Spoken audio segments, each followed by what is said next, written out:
Scrolling Sword, welcome back. Today we're starting 2 Samuel. Congratulations. You just read 4 chapters of 2 Samuel, and I want to dive in. I'm going to jump around a little bit, but today we begin 2 Samuel. And, 1 Samuel ended with Saul's death, Israel's defeat, and David still waiting for the throne that God promised him. And 2 Samuel opens with David's rise to kingship.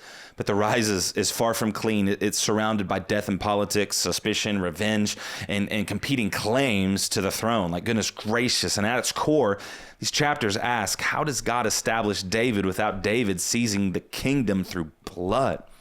David's path to the throne is surrounded by bodies. Like, let the bodies hit the floor, if you know what I'm saying. Saul dies, Jonathan dies, Abner dies, Ish-bosheth dies. Like, what a name, dude. Everybody dying out here. But the narrator keeps showing us something very carefully. David does not take the throne by murdering and killing his way to it.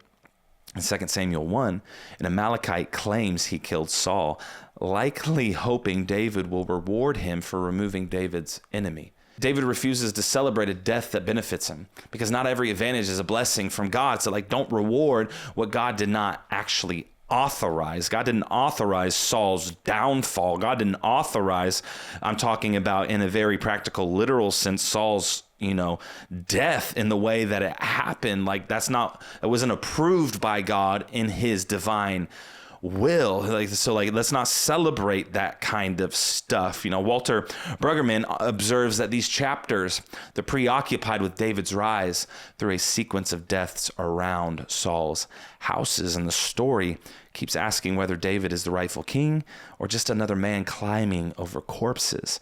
Ambition must answer for its methods. That's what the people in this narrative want.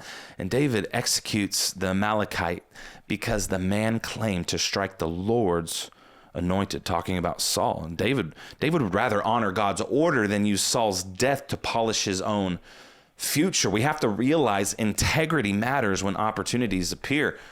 It's crazy. These days, we often call it favor when someone else's downfall opens a door for us. But if your promotion requires you to rejoice over unrighteousness, your heart may not be ready for the throne. Don't call bloodshed as somebody else your breakthrough. That's twisted and maniacal. And in 2 Samuel chapter 4, Rechab and Baanah murder Ish-bosheth and bring his head to David, expecting approval. And David again refuses to build his kingdom with the hands of assassins. God's promises does not need dirty help. The deaths of Saul and Abner and Ish-bosheth remove obstacles to David's reign, sure, but David keeps distancing himself from the blood guilt. God can fulfill a promise without requiring you to compromise your soul to make it happen. Just let God open what you refuse to force. And David punishes the men who thought murder would buy them favor. He understands that the way a kingdom is gained shapes the spirit of the kingdom itself. I always tell people how you start is how you have to finish. When it comes to church, well, why doesn't your church do this? Why doesn't your church do that? Wouldn't new people like that more? Yeah, probably. But what you do to get somebody is what you'll do to have to keep them.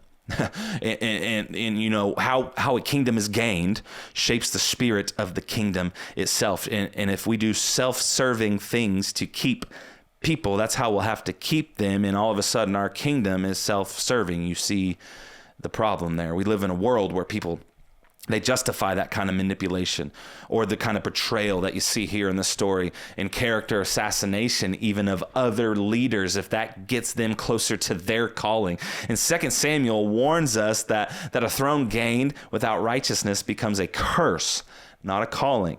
So don't become wicked to receive what is holy. And to boil this down, these 4 chapters down, David's rise was surrounded by death, but David refused to make death his strategy.